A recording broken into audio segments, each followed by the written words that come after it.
Hello, welcome to education therapy. दोस्तों, यहाँ पर हम उत्तर प्रदेश बोर्ड कक्षा 7 विषय विज्ञान में पाठ 6 को पढ़ेंगे। पाठ 6 का नाम है यहाँ पे पौधों में पोषण। तो इस पाठ को पढ़ेंगे, इसमें कौन सी मुख्य चीज़ें हैं जो हमें याद रखनी चाहिए, वो सारी चीज़ें मैं इस पाठ में आपको बताऊँगा। चलिए स्टार्ट करते हैं। पाठ का नाम है पौधों में पोषण, इकाई 6। तो सबसे पहले देख लेते हैं मुख्य कौन कौन से बिंदु हमको पढ़ने हैं। हरे पौधे द्वारा अपना भोजन स्वयं तैयार करना, इसको हम कहते हैं प्रकाश संश्लेषण, यानी प्रकाश संश्लेषण के बारे में जानना है। स्वपोषी पौधे क्या होते हैं, परजीवी पौधे क्या होते हैं, कीट भक्षी पौधे क्या होते हैं, ये सारी चीजें हमें जाननी है। अब देखिए, यहाँ पे एक चीज आप देख रहे हैं, एक शब्द है पोषण, ठीक है, या आप कह सकते हैं एक शब्द है यहाँ पे भोजन। भोजन, अब भोजन क्या होता है? भोजन हर वो चीज है जिसे हम खा सकें और उससे हमारे शरीर को पोषण प्राप्त हो, हमारा शरीर वृद्धि करे और हमारे लिए वो फायदेमंद हो, उसे हम भोजन या पोषण कहेंगे। ठीक, अब यहाँ पे हर वो चीज जो हमारे शरीर के लिए नुकसानदायक है वो भोजन या पोषण के अंतर्गत नहीं आएगी। ठीक, क्योंकि नुकसानदायक वस्तु से हमें पोषण नहीं मिलेगा और वो हमारे लिए हानिकारक होगा। ठीक है, तो पोषण क्या है? हर वो चीज जिसे हम खाते हो और उससे हमारे शरीर को लाभ मिलता हो, हमारा शरीर वृद्धि करता हो, उसे हम पोषण कहते हैं। यहाँ पे भोजन के घटक होते हैं।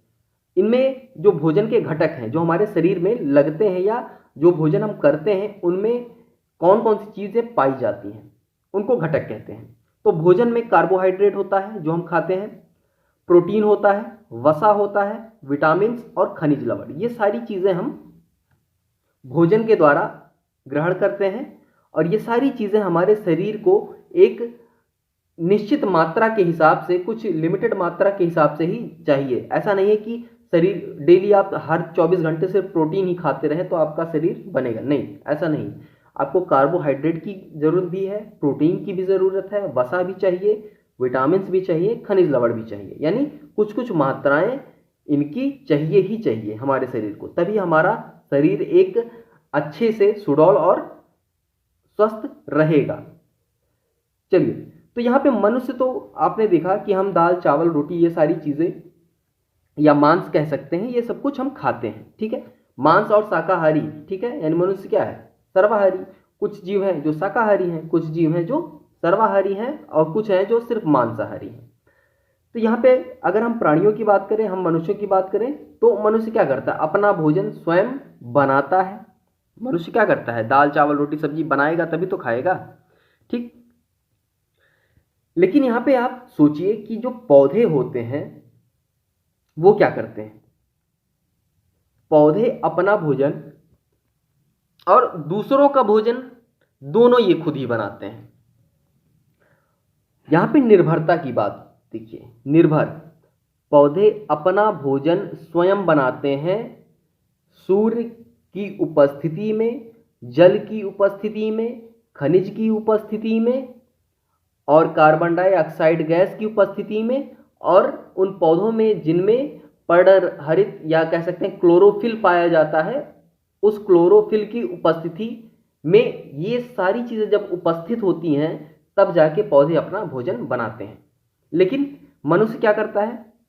मनुष्य अपना भोजन सिर्फ तभी बना सकता है जब इसको कहीं से मांस मिलेगा, ठीक, या इसको कहीं से गेहूं मिलेगा, चावल मिलेगा, दाल मिलेगा, तभी तो बना पाएगा। अगर गेहूं दाल चावल या मांस ये सारी चीजें ना मिले तो मनुष्य क्या खाएगा? ठीक, उसके बाद क्या वो अपना भोजन स्वयं बना सकता है? नहीं बना पाएगा। लेकिन पौधों को भोजन बनाने के लिए ना मांस चाहिए, ना गेहूं चाहिए, ना चना चाहिए, ना दाल चाहिए, कुछ नहीं चाहिए। उसके बाद भी पौधे अपना भोजन बना लेते हैं। सिर्फ सूर्य उनको मिलना चाहिए, सूर्य की उपस्थिति में, जल की उपस्थिति में, खनिज की उपस्थिति में और क्लोरोफिल की उपस्थिति में ये अपना भोजन बना लेते हैं। और जो भोजन वो बनाते हैं वही भोजन मनुष्य खाता है। पौधे जो भोजन बनाते हैं वही मनुष्य खाता है। और जो क्या कह सकते हैं, जैसे जो जानवर या जो जीव पौधों को खाते हैं, मनुष्य उन जानवरों को भी खाता है। ठीक, तो ये चीज आप समझ गए होंगे। अब आते हैं, थोड़ा सा आगे बढ़ते हैं। इसमें लिखा है हरे पौधे द्वारा अपना भोजन स्वयं तैयार करना। तो आप जानते हैं कि जो हरे पौधे होते हैं वो अपना भोजन स्वयं तैयार करते हैं। मैंने अभी ऊपर ही बताया कि इन हरे पौधों को, हरे पौधे का मतलब ऐसे पेड़ पौधे जिनकी पत्तियां हरी होती हैं।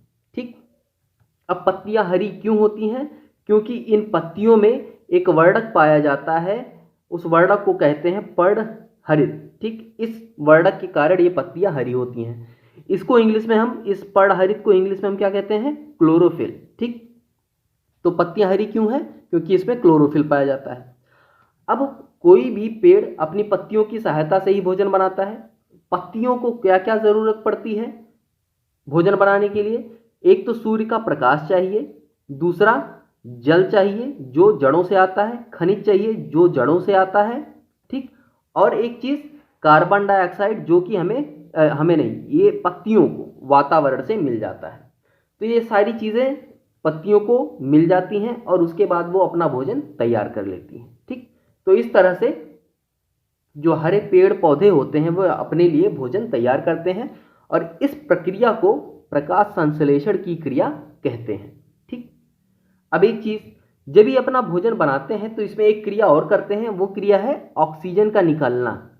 ये पत्तियां ऑक्सीजन को निकालती हैं, जो जीवनदायिनी गैस कही जाती है उस ऑक्सीजन को निकालती हैं ये हरी पत्तियां, और वही ऑक्सीजन हम जीव जो हैं, यानी मनुष्य, जीव जंतु जो हैं, ये ग्रहण करते हैं। ठीक है, ठीक, तो ऑक्सीजन पत्तियां निकालती हैं, वही ऑक्सीजन मनुष्य ग्रहण करता है, मनुष्य वही ग्रहण करने के बाद कार्बन डाइऑक्साइड निकालता है और वही कार्बन डाइऑक्साइड फिर पत्तियां ग्रहण करती हैं और पत्तियां फिर से ऑक्सीजन निकालती हैं। तो ये क्रिया चलती रहती है। एक चीज और जान लीजिए, ये क्रिया सिर्फ तभी तक होती है, पत्तियां सिर्फ तभी तक ऑक्सीजन बनाती हैं जब तक सूर्य का प्रकाश इनको मिलता रहेगा। अगर जब रात हो जाती है, सूर्य छिप जाता है, तो पत्तियां ऑक्सीजन नहीं निकालती, वो रात में कार्बन डाइऑक्साइड ही निकालने लगती हैं। ठीक है, ये चीज आप याद रखिएगा। इसीलिए कहा जाता है, बड़े बुजुर्ग हमारे कहते हैं कि पेड़ पौधों को के नीचे रात्रि में नहीं सोना चाहिए। ठीक है, यही कारण है, क्योंकि रात में पौधे कार्बन डाइऑक्साइड निकालने लगते हैं। चलिए, तो ये इतनी चीज आप समझ गए होंगे। अब आगे बढ़ते हैं और आगे की तरफ देखिए, यहां पे एक रिएक्शन दिया है, इसको भी देख लीजिए। कार्बन डाइऑक्साइड प्लस जल, एक हरा पेड़ पौधा है, उसको कार्बन डाइऑक्साइड वायुमंडल से मिल गया।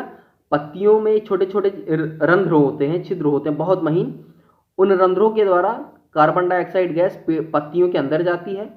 जड़ की सहायता से जल उसको प्राप्त हो जाता है और सूर्य के प्रकाश में और पर्णहरित की मौजूदगी में ये सारी रासायनिक क्रियाएं होती हैं। उसके बाद बनता है ग्लूकोज जो कि पौधे का भोजन है, और साथ में ऑक्सीजन गैस जो कि पत्तियां उन्हीं रंध्रों से बाहर निकालती हैं। जैसे हम जिस नाक से सांस लेते हैं उसी नाक से तो कार्बन डाइऑक्साइड बाहर निकालते हैं। ठीक है, सेम वही चीज है, जिन रंध्रों से कार्बन डाइऑक्साइड जाएगा उन्हीं रंध्रों से ऑक्सीजन बाहर न आएगा। ठीक, अब यहाँ पे एक रिएक्शन देख लीजिए, 6 कार्बन डाइऑक्साइड है, 6 H2O है, प्रकाश और पर्णहरित की मौजूदगी में ग्लूकोज बना हमारा, C6H12O6 और प्लस 6 ऑक्सीजन रिलीज होता है यानी निकलता है। ठीक है, तो ये पौधे अपना भोजन कैसे बनाते हैं, उसको क्या कहते हैं, ये सारी क्रिया आप यहां समझ गए। ठीक, अब आगे बढ़ते हैं। देखिए, ये जो पौधे होते हैं ना, अपना भोजन जो बनाते हैं, ये पौधे अपनी जरूरत, या कह सकते हैं जितनी इनको जरूरत होती है उससे कहीं ज्यादा भोजन बना लेते हैं। पौधे भोजन बनाते हैं प्रकाश संश्लेषण के द्वारा, तो अपनी वृद्धि में इस्तेमाल करते हैं उस भोजन का, और कुछ ज्यादा भोजन जो बना होता है उसको स्टोर कर लेते हैं। किस रूप में? या तो जड़ों में स्टोर कर लेंगे, या तो तने में स्टोर कर लेते हैं, या तो पत्तियों में उसको जमा कर लेते हैं। अगर पौधा अपन तने में स्टोर कर रहा है, तने में संग्रहित कर रहा है अपना भोजन, एक्स्ट्रा फूड, तो उदाहरण के लिए जैसे आलू क्या है? आलू पौधे का तना होता है, यानी उस तने में पौधे ने अपना अतिरिक्त भोजन संग्रह कर दिया। ऐसे ही गेहूं, आप देखेंगे गेहूं की बलियां निकलती है ना, उसमें गेहूं के दाने आते हैं। ऐसे धान है, तो ये सब क्या है? जो एक्स्ट्रा फूड पौधे बना पाते हैं वो एक्स्ट्रा फूड ऐसे दाने के रूप में या किसी भी रूप में संजो लेते हैं। जैसे आम का पेड़ है तो एक्स्ट्रा फूड जो बना पाया वो फल के रूप में लटका दिया उसने, अब वही फल हम खाते हैं। ठीक है, तो ये तरीके हैं। इसके बाद कुछ मुख्य बिंदु देख लेते हैं। देखिए यहाँ पे पृथ्वी के लिए, पृथ्वी पर अगर बात करें तो जो सूरज है वो ऊर्जा का एकमात्र भंडार है। ठीक, सूर्य ऊर्जा का एकमात्र भंडार है। अब सूर्य, ये जो पौधे होते हैं ये क्लोरोफिल की उपस्थिति में, सूरज की उपस्थिति में रासायनिक क्रियाएं करते हैं और अपने भोजन का निर्माण करते हैं। पृथ्वी पर पौधों को छोड़कर, सिर्फ पौधों को छोड़कर जो भी लोग पाए जाते हैं, जीव जो कुछ भी पाया जाता है जिसको भोजन की आवश्यकता है, तो पौधों को छोड़कर बाकी सब प्रत्यक्ष रूप से या परोक्ष रूप से, या कह सकते हैं आप डायरेक्ट या इनडायरेक्ट, हर जीव पौधों पर ही निर्भर करता है। ठीक, हर जीव अपने भोजन के लिए पौधों पर ही निर्भर है। जैसे मनुष्य अगर मांस खाता है तो जैसे चिकन खाया या मटन का मांस खा रहा है, यानी बकरे का मांस, तो वो बकरा क्या खा रहा है? बकरा तो पौधा ही खा रहा है। तो इनडायरेक्ट वे में हम क्या हुए? मनुष्य पौधों पर ही निर्भर है। अब डायरेक्ट वे की बात करें, डायरेक्टली, तो क्या डायरेक्टली कैसे? हम गेहूं खाते हैं, गेहूं का आटा खाते हैं, चावल खाते हैं यानी धान खाते हैं, दाल खाते हैं। ये सब क्या है? गेहूं का पेड़ होता है, दाल चावल इन सब का पेड़ होता है ना, तो वहां से निकालते हैं, उसके बाद खाते हैं। तो ये प्रत्यक्ष यानी डायरेक्टली डिपेंडेंट है मनुष्य। तो कह सकते हैं पृथ्वी पर एकमात्र उत्पादक पौधा है। जो भी वृक्ष पौधे जो भी हैं ये एकमात्र उत्पादक हैं, बाकी अन्य जीव उपभोक्ता की श्रेणी में आते हैं। ठीक, ये चीज आप बहुत ध्यान से याद रखिएगा। चलिए इसके बाद आते हैं, यहाँ पे एक क्रिया करके बताया गया है कि आप कैसे देख सकते हैं कि जो हरे पौधे हैं वो प्रकाश संश्लेषण में ऑक्सीजन छोड़ते हैं कि नहीं। अब पता करना है कि पौधे ऑक्सीजन प्रकाश संश्लेषण की क्रिया करते हैं कि नहीं करते। तो एक बर्तन लिया गया है, इसमें ये जो पत्ती है ये हरे रंग की है, यानी किसी हरे पेड़ की पत्ती है, और इसमें ग्लास में, कांच का ग्लास है, उसमें पानी यहाँ तक भर दिया गया है। ठीक, पानी भरने के बाद इसको धूप में रख देंगे। ठीक, तो आप कुछ देर बाद आप देखेंगे, 5-10 मिनट 15 मिनट बाद देखेंगे तो इस ग्लास में बूंदें निकलने लगेंगी। तो ये बूंदें क्या हैं? ये ऑक्सीजन गैस हैं। ठीक है, ऑक्सीजन गैस के बुलबुले हैं। ठीक, तो इस तरह से हम देख सकते हैं कि पौधे ऑक्सीजन छोड़ते हैं, इसका मतलब प्रकाश संश्लेषण की क्रिया उनके अंदर होती है, तभी वो ऑक्सीजन छोड़ते हैं। तो ये क्रिया आप घर पे भी ट्राई कर सकते हैं। ठीक, चलिए अब आते हैं, यही कारण है कि पौधों को क्या कहा जाता है? स्वपोषी। ये भी याद रखिएगा, पौधे जो भी पौधे हैं इनको स्वपोषी कहा जाता है। जो भी पौधे प्रकाश संश्लेषण की क्रिया करते हैं वो स्वपोषी में आते हैं। अब ऐसे ही एक कैटेगरी है यहाँ पे, परपोषी पौधे। परपोषी क्या होते हैं? ऐसे पौधे जो अपना भोजन स्वयं ना बना पाते हों उनको परपोषी कहते हैं। ठीक, ऐसे पौधे जो अपना खाना ना बना पाते हों उनको परपोषी कहेंगे। अब इसमें भी कई प्रकार के होते हैं। एक तो है मृतोपजीवी। मृतोपजीवी ऐसा पौधा होता है, ऐसे पौधे हैं जो अपने भोजन के लिए सड़े गले और मृत पदार्थों पर निर्भर हों। ठीक, प्रकाश संश्लेषण की क्रिया इनमें होती नहीं, तो ये अपने भोजन के लिए किस पे निर्भर है? सड़े गले पदार्थ जो होते हैं या कोई मृत पदार्थ है, मृत वस्तु है, मृत जीव है, उसके ऊपर ये निर्भर होते हैं, उसी को ये अपने भोजन के रूप में ग्रहण करते हैं। ठीक, ऐसे जंतुओं को हम मृतोपजीवी कहते हैं। देखिए ये जो पौधे हैं ये भोजन मृत कार्बनिक पदार्थ से ही प्राप्त करते हैं। ठीक, मृत कार्बनिक पदार्थ कोई भी हो, कुछ भी हो, वो वहीं से अपना भोजन प्राप्त करेंगे, और ऐसे पौधों को हम मृतोपजीवी पौधा कहते हैं। उदाहरण के लिए आपने देखा होगा कुकुरमुत्ता, जो छतरीनुमा आकृति कहीं ना कहीं उगी हुई दिखाई देती है, या ब्रेड मोल्ड जो ब्रेड में फफूंद लग जाती है, वो सारी चीजें क्या है? मृतोपजीवी पौधे कहलाते हैं वो। ठीक है, अब आगे देखिए, यहाँ पे एक चीज और जान लीजिए, जो कुकुरमुत्ता या मशरूम होते हैं इनमें प्रोटीन की मात्रा बहुत ही प्रचुर यानी बहुत ही अधिक होती है। इसीलिए आज के समय में कुकुरमुत्ता या जो मशरूम उगाए जाते हैं ये कृत्रिम रूप से उगाया जाता है, क्योंकि लोग इन्हें खाना पसंद करते हैं, क्योंकि इसमें प्रोटीन की भरपूर मात्रा पाई जाती है। ऐसे ही अमृतोपजीवी के बाद एक कैटेगरी होती है परजीवी की। ठीक, परजीवी क्या होता है? अब परजीवी में दो तरह के जीव होते हैं, एक तो पूर्ण परजीवी होते हैं, एक तो आंशिक परजीवी। पूर्ण परजीवी का मतलब ऐसे पौधे जो अपने भोजन के लिए किसी दूसरे जीव पर या पौधे पर निर्भर करते हों। ठीक, जैसे एक पौधा है, देखिए अमरबेल, इसका उदाहरण है अमरबेल। ठीक, ये एक पौधा होता है जो जिसके अंदर जड़ें नहीं होती, लेकिन जो मुख्य पेड़ होता है उसके चारों ओर ये लिपटी रहती हैं। ठीक, ऐसे लिपटी रहेंगी और बीच बीच में अपने चूसक इसको चिपका देंगी, जैसे जोक होते हैं ना, जोक के चूसक होते हैं और वो खून चूसते रहते हैं, उसी तरह से ये पेड़ में अपने एक हिस्से को चिपका देगी और वहां से उसका पेड़ का पोषण चूसती रहती है। ठीक, उसको चूसकांग कहते हैं या चूसक कहते हैं। ठीक है, तो ऐसे पौधे जो भोजन और जल के लिए किसी दूसरे या अपने साथ लगे हुए पौधे पर निर्भर हों, उनको पूर्ण परजीवी कहते हैं। लेकिन कुछ ऐसे पौधे भी होते हैं जो प्रकाश संश्लेषण द्वारा या परहरित उपस्थित होने के कारण अपना भोजन तो बना लेते हैं, भोजन निर्माण कर लेंगे, लेकिन जल और खनिज के लिए ये अपने पोषी पौधे पर, यानी जिस पौधे पर ये निर्भर करते हैं उस पौधे से सिर्फ जल और खनिज इनको चाहिए, बाकी भोजन अपने पास ये रखते हैं। तो ऐसे पौधों को हम क्या कहते हैं? आंशिक परजीवी पौधे कहते हैं। उदाहरण के लिए जैसे चंदन, यह क्या है? पोषक पौधे की जड़ें पर उगने वाला आंशिक परजीवी है। ठीक है, तो यहाँ पे परजीवी आप जान गए, एक पूर्ण परजीवी कहलाता है, एक आंशिक परजीवी। ऐसे ही एक शब्दावली आपने सुनी होगी, सहजीवन। ठीक, या कह सकते हैं सहजीवी। तो सहजीवी का मतलब होता है तुम मेरे लिए कुछ करो, मैं तुम्हारे लिए कुछ करूंगा, यही है सहजीवी। ठीक, मैं तुम्हें, जैसे होता ना, तुम मेरी गाड़ी में तेल डला दो, मैं तुमको यहां से वहां लेके जाऊंगा, यानी दोनों ने एक दूसरे के लिए कुछ ना कुछ किया।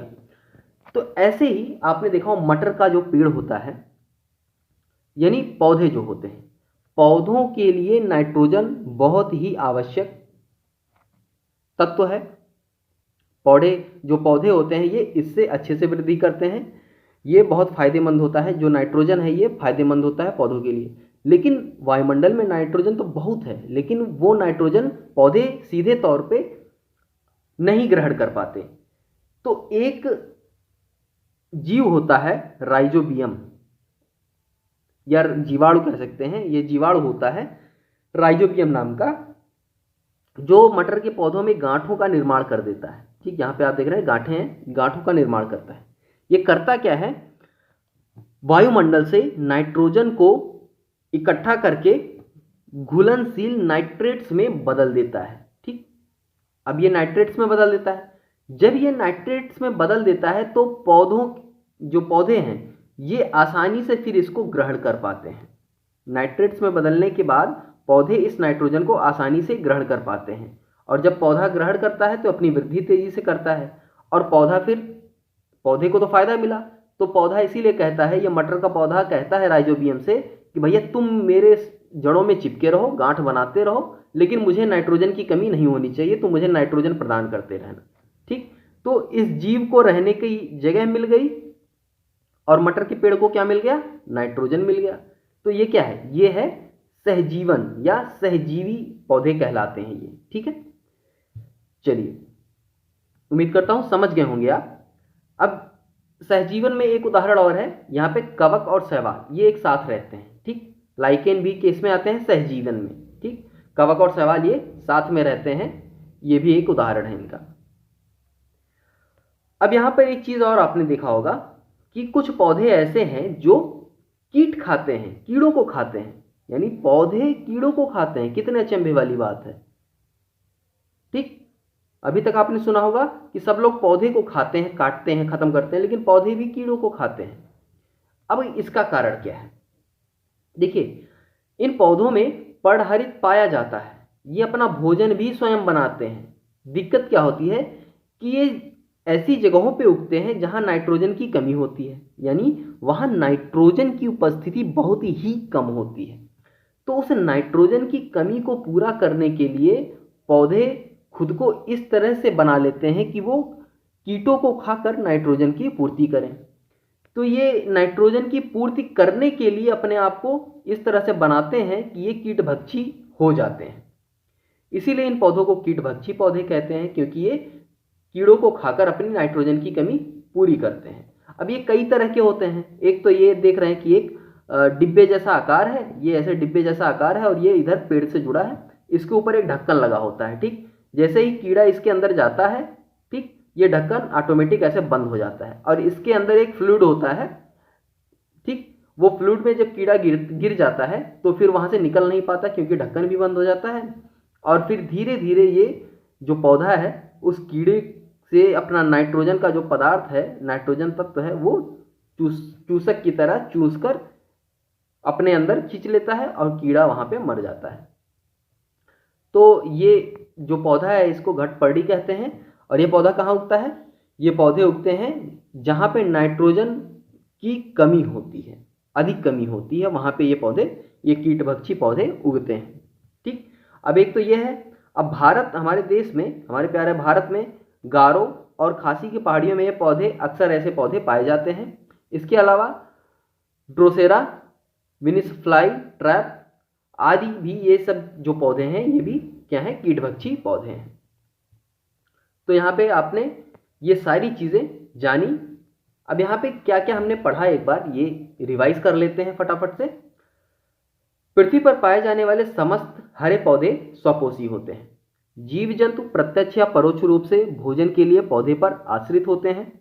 हरे पौधों द्वारा भोजन बनाने की प्रक्रिया प्रकाश संश्लेषण कहलाती है।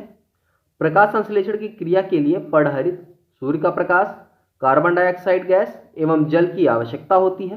प्रकाश संश्लेषण का अंतिम उत्पाद ग्लूकोज नामक शर्करा और ऑक्सीजन गैस होती है।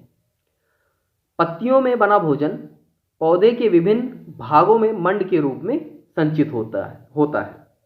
ऐसे पौधे जो अपना भोजन स्वयं नहीं बनाते या अन्न पर आश्रित होते हैं उन्हें परपोषी कहते हैं। ये 4 प्रकार के होते हैं: मृतोपजीवी, परजीवी, सहजीवी और कीटभक्षी। तो ये सारी चीजें हमने इस पाठ में पढ़ी है। उम्मीद करता हूं समझ में आ गया होगा आपको। कहीं कोई दिक्कत है तो कमेंट बॉक्स में पूछ सकते हैं। यहां से आपके अभ्यास प्रश्न स्टार्ट हो गए हैं। उम्मीद करता हूं ये सारे अभ्यास प्रश्न आप हल करने की कोशिश जरूर करेंगे। टोटल 7 प्रश्न हैं, आप एक बार कोशिश जरूर करिएगा। फिर भी कहीं कोई दिक्कत है, नहीं समझ में आ रहा है तो कमेंट बॉक्स में बिल्कुल पूछिएगा। मैं आपके जो डाउट हैं वो क्लियर करने की कोशिश करूंगा। तो चलिए आज के लिए बस इतना ही। मिलते हैं नेक्स्ट वीडियो में, तब तक के लिए धन्यवाद।